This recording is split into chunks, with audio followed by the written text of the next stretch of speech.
Hello, thank you for being here, Woody Harrelson. This is exciting. Look at this huge crowd. Thank you all for being here. This is one of the events that sold out first at Zürich Film Festival, so people are excited to hear you talk. This is good news. That's shocking. I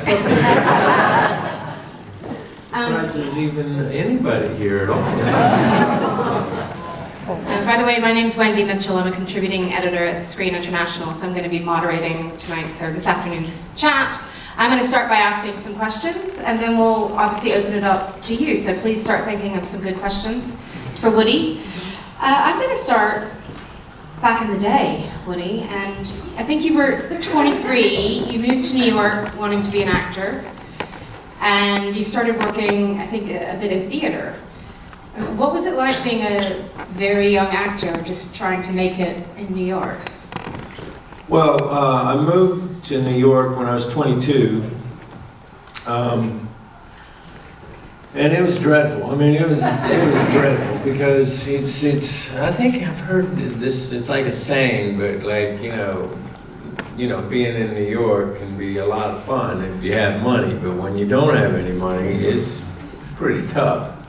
And I was dirt poor, and I couldn't hold a job hardly because, you know, all that I was capable of doing, well, I was capable of acting, I guess, but I was capable of, you know, being a waiter. So they'd come up and say, someone just threw up over on table 4, go clean it up. I'd be like, you go clean it up. I ain't cleaning that up. So I didn't last in a lot of jobs. I had 17 jobs in a year. Yeah, I counted them up after the fact.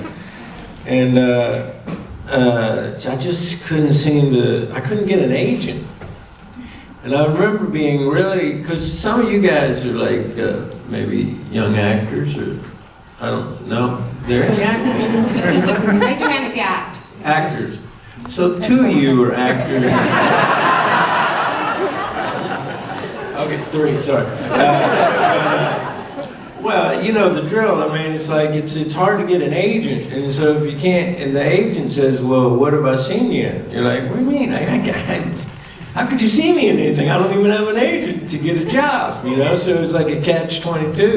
The agent won't hire you unless they see you in something. And so I could, and then a couple times I did get auditions for agents, and those didn't seem to go too well because, well, I won't even get into it, but I just would get nervous, you know. Now, of the 3 actors here, do you get nervous on auditions? That was me. I got real nervous. And so it was hard. You know, I was living with 2 buddies of mine, and they're great guys, but, you know, eventually they were tired of me mooching off of them. And I'd always say, you got $5? And finally they're like, no, I don't have $5. No, I don't have $1. You can't have anything. And I was like, damn. So yeah, it was tough. And then you got cast in some early movies like Wildcats, and then a bigger one in White Men Can't Jump. Were you nervous when you got on the set of those films? No, well, those are quite a distance between those movies, but my first job actually bears telling. Really, my first 2 big breaks were important because the first one was I'd gotten into some hot water. I got into a fight and it spilled out onto the sidewalk. It got really ugly, so I lost the job that I had. And when I was also in the fight, I dropped the check for the week out of my pocket. So to give you an idea how much I was making then for a week's work as a late night chef at this, well, I wasn't a chef, and it's not quite a short order cook, you know. You want some bacon? I'll throw them in the grease. Here you go. So I would made $132 in a week. Well, that meant a lot to me because my rent for the month was $200. Well, yeah, we weren't living in luxury, but you know, so my check fell out of my pocket, and I'm like, I'm going home. I'm done. I give up. I just plain give up. New York beat me. So I'm gonna go, you know, live with my mom, and I was thinking I might write a play and try another route. And she lived in near Cincinnati, Lebanon, Ohio. And so I got my ticket and everything. It was a real cheap ticket, $39.99 to get to Cincinnati from New York. So got my ticket, I'm done with this town. And then I got, in the meantime, I had got an agent. By the way, this is funny too, because I know, I'm going on. Am I going on? I'm going on. It's go. It's okay, all right. If you like, shut up. You can tell me shut up. It's enough. So I was living with this girl, Lala Rita Rosella Poopsie Barfonia Palazzola. Yeah, Italian Catholic extraction. And so anyway, we were living together in New York, and at one point I just was so depressed. I was just smoking pot all the time, looking up at the ceiling, thinking, God, life's terrible. Had a waterbed, I'm like floating on the water. Paint peeling from the ceiling, saying, I can't do it, I cannot do it.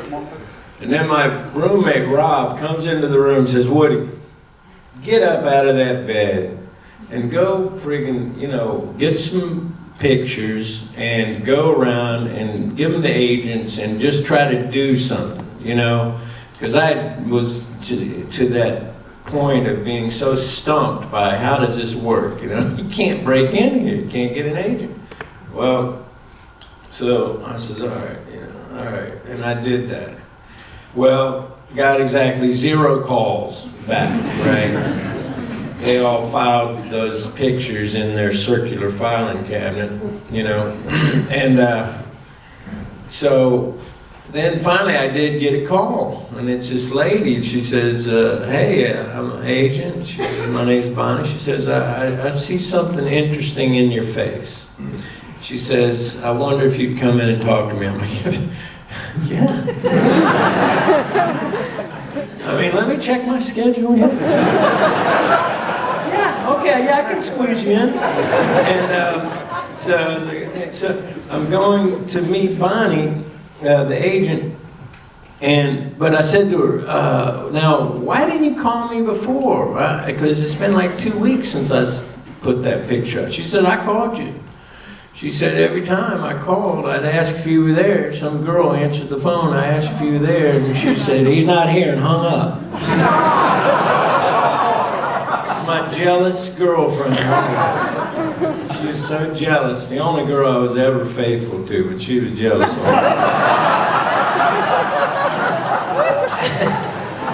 Feeling too much. You tell me if I'm We like it. We keep talking. Cut to, I did actually, you know, have, you know, I'm going to leave town and I'm giving up, and I've told my agent I'm leaving, and she said, well, okay, I got you one last audition. It's for a Neil Simon play called Biloxi Blues. And I was like, well, I'll go on it, but I don't care because I'm going home, you know. And that was the liberating thing, because I went into that audition. And I know I got my ticket. I'm leaving like in a couple days. I'm out of here. So I was free as a bird in that audition, and they called me back. They said, we want you to come in on, I think it was Monday, come back in, and now you're going to audition for Neil Simon himself, and the director and everybody. And I said, yeah, all right. So I came back in, and I was just like so free, you know, I didn't care. I'm going home. Like literally the next day I was leaving. They called me up, said, you got it. I was pretty delirious. Boy, was I happy not to have to put my tail between my legs and head mats. Living in Ohio, drive trucks for a living. Not that there's anything wrong with that. Now, I've probably got like 99 truck drivers.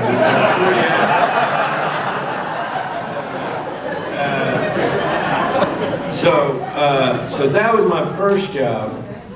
And then when I auditioned for for Cheers, which was you would probably get into that anyway, but let me just segue. So I did this show, Cheers. It was quite popular. You know, the truck drivers know about this show. But it was quite popular in the States, and I did this. I went in for the audition for that one, knowing that I was gonna, so this play, I was an understudy. That's what I auditioned to be, was an understudy for the Biloxi Blues, which went on to win the Tony for Best Play in 1985. But I was, then I got a job in this Goldie Hawn movie, Wildcats. And I was, there's so little left. And so I was in Chicago most of that, but then we finished in LA, and so I'm going back. They fired the two guys I was understudying for messing around on stage.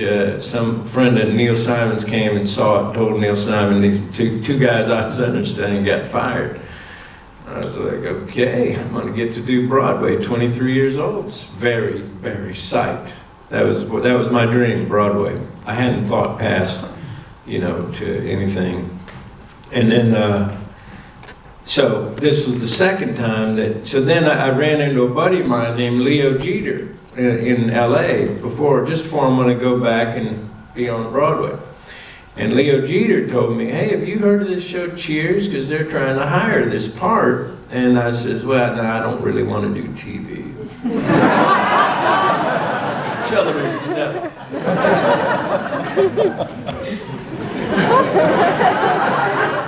Oh, sure. So he says, you know, would you like to, and you should go audition for it. And I said, well, you know, I'm not gonna, and then he convinced me to watch an episode. I was like, oh my God, this thing's pretty good, real good.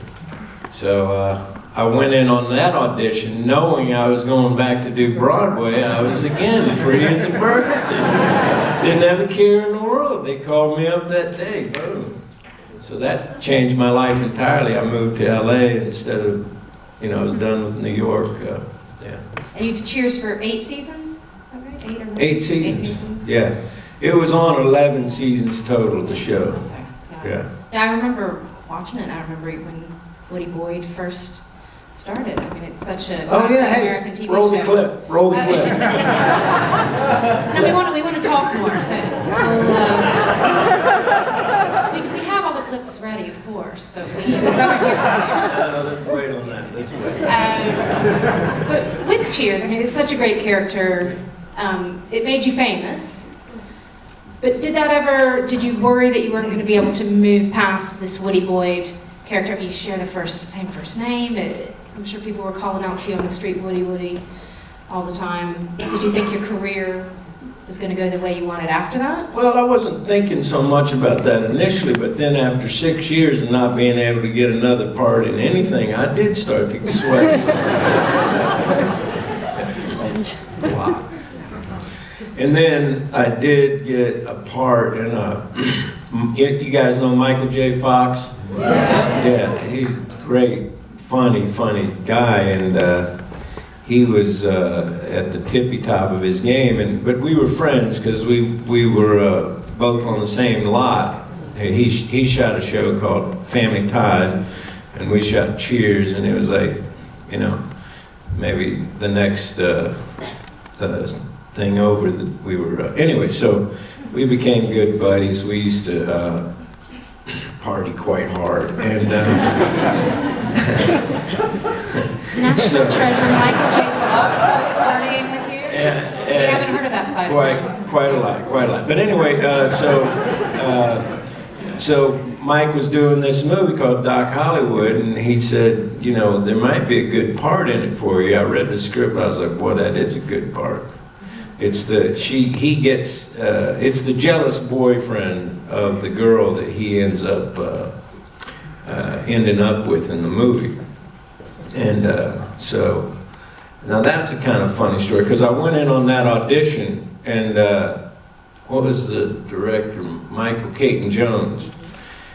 So I went in on the audition, set up by Michael Fox, nicely, you know, and I go into the audition, and I decided to break, kind of break the rules. You know, usually you don't direct yourself directly toward the director. But I decided, because there's a scene between him and Michael Fox, or my character and Michael Fox, where I'm like kind of telling him how upset I am about what's going on. But it's a funny speech, but it's kind of intense. And so I decided I'd take this chair, right? And I took the chair and I spun it around, and I sat down on it like this, and I'm looking him right in the eye, and I'm delivering, it's a ballsy movie, and I'm delivering the monologue, and I could look at his face, and I could see that he's kind of, you know, he's got some weird expression that looks like he's ready to explode or something. I'm like, what is going on? And then he's like, you're on my foot!